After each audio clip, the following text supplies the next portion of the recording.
Living in a college town for 4 years is often a sort of gateway into urbanism. For a lot of people, university is their first exposure to an environment where they can walk, bike, and take transit everywhere they need to go. And when people grow older, college becomes a fond memory of a whole way of living that's often impossible in America's built environment. Well, that's the cliche anyway, but today we're going to look at colleges that do everything the opposite, that are oftentimes worse from an urbanism perspective than the places where the students came from. What I mean is a college town where not only is it hardly even worth going off campus, but even the infrastructure and amenities on campus itself will probably make you want to get on the next bus to the nearest big city. Well, if there are even any buses available. So basically, what we're looking at today is college towns that absolutely rob you of a proper college town experience. Here's what I did. I wanted to look at big schools in towns or small cities. This video is dropping on New Year's Eve, so what I'm doing is looking at the 136 schools that comprise the NCAA Division I Football Bowl subdivision and the jurisdictions where those schools are located. And to explain how I analyzed this, I'm going to use the number one college town from a video I did a while back, State College, Pennsylvania.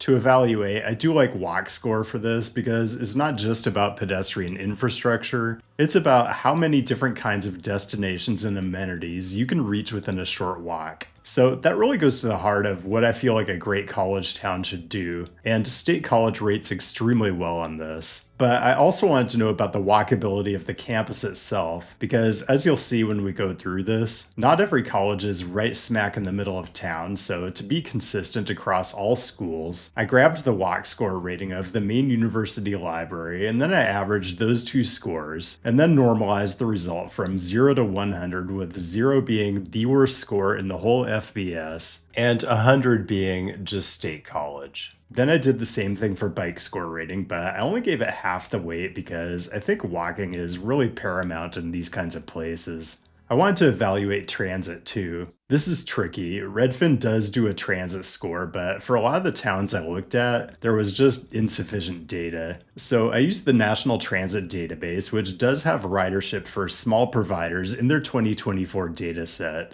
I calculated trips per capita for each provider, which is pretty straightforward for a town like State College, but for some towns wasn't straightforward at all, so I had to do something a bit more qualitative, and you'll get a sense of that as we go through.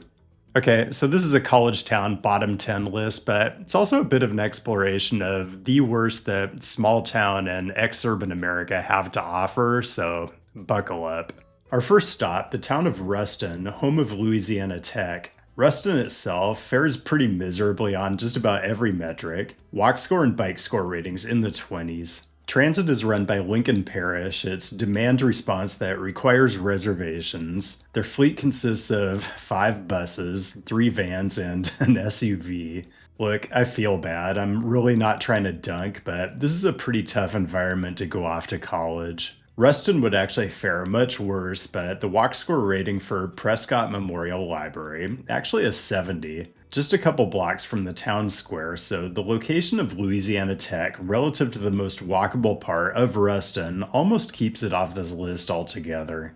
9. Murfreesboro, Tennessee, home of Middle Tennessee State University. I think this is the first time in the history of this channel I've mentioned Murfreesboro. It's certainly not a small town, population around 150,000, and it is part of the Nashville metro area, but it's about 30 miles from downtown Nashville. The city has pretty nasty walk and bike score ratings, and the ratings for the university itself, not great. Transit is pretty minimal, which kind of goes with the overall car-dependent urban form of the place, which for college towns, I always judge by just Googling the nearest cookie shop.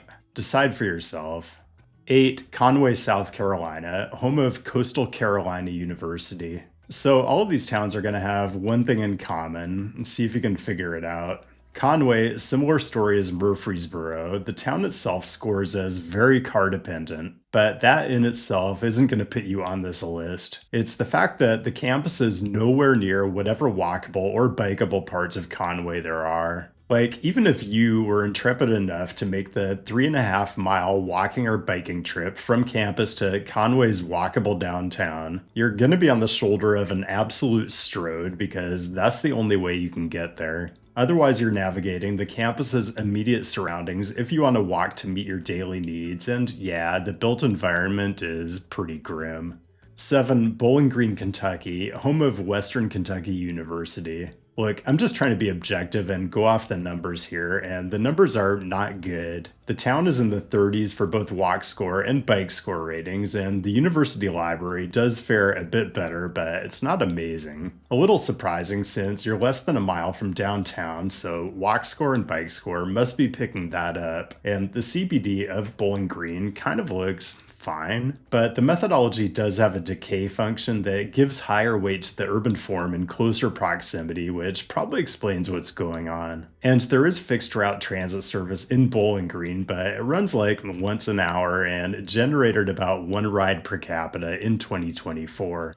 6. Sam Houston State University, which is not in Houston, but about 70 miles north in Huntsville, Texas. This one's pretty brutal. Apparently, transit service was discontinued in 1996, and Huntsville has been proudly fixed route transit free for the last 30 years. Pretty amazing stuff for a town of 46,000 that has a big university that I imagine employs a lot of the local population. The built environment is tough, and the walk and bike metrics reflect that. The local purveyor of late night baked goods is nearby. I just don't know if you want to be walking out here late at night, or any time of day for that matter.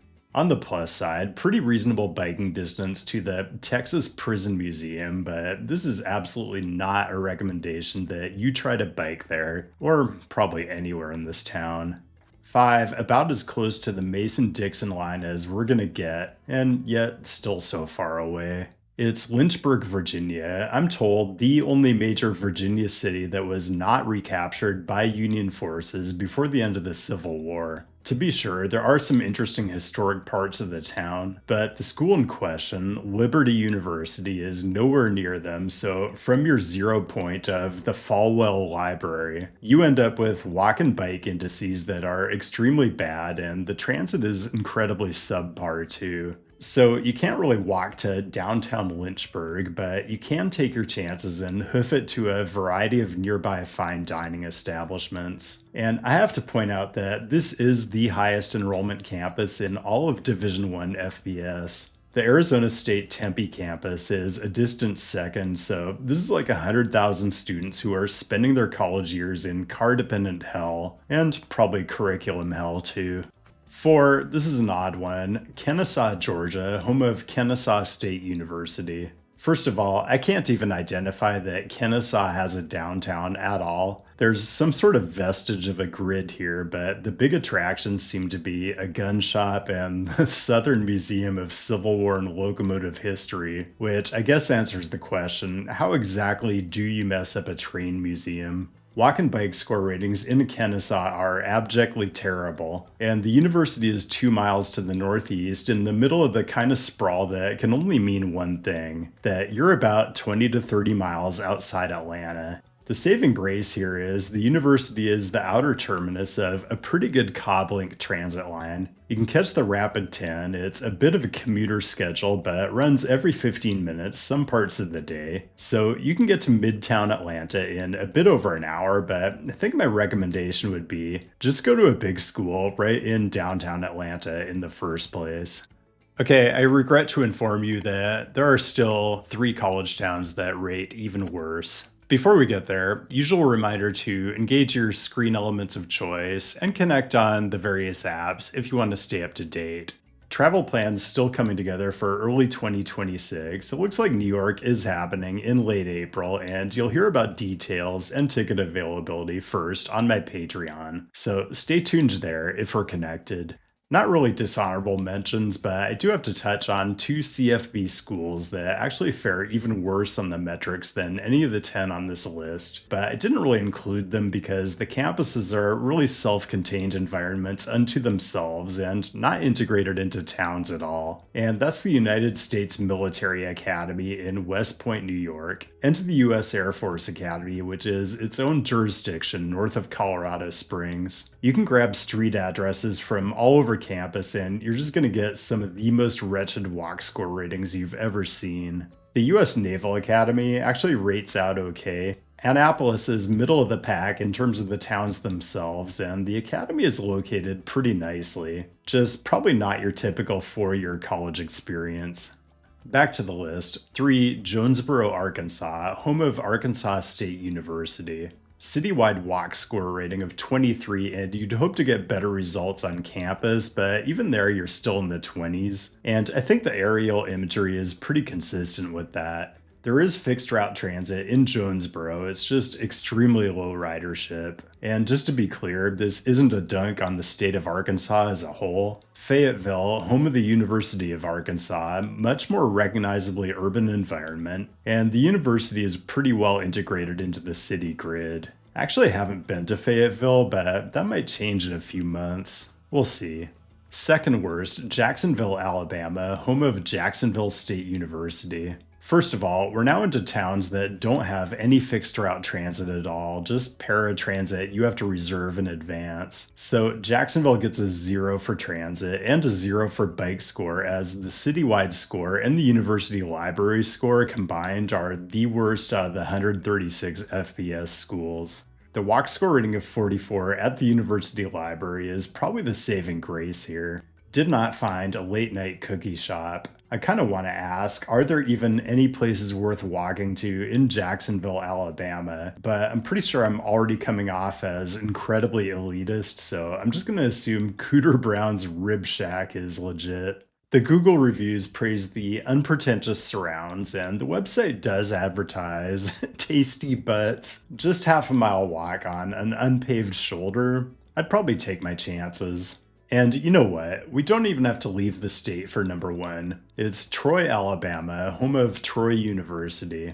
I don't really know anything about Troy University. I did a quick Google search for notable alumni, and now I just still don't really know anything about Troy University. Anyway, Troy, Alabama, worst walk score rating of any town on the list, and the walk score of the campus library also in the 20s. I just want to go on record saying that a college campus should not have a walk score rating of 27. Like, I don't even know exactly where you would walk for some off-campus adventure. Probably down to Highway 231, which has the highest density of quality food establishments available in Troy. It actually looks like the state DOT recently spent a bunch of money on upgrades to 231, but it doesn't seem like the project included sidewalks. Curious. You know what though? College is only 4 years of like the prime of your life. You'll be fine. And that's all I've got. Thanks for joining today, and thanks as always to the patrons for your direct support all year long. It's really meant a lot. Keep the great topic suggestions coming. I'll be back with a new episode next week. I'll see you then, and hey, Happy New Year, everyone.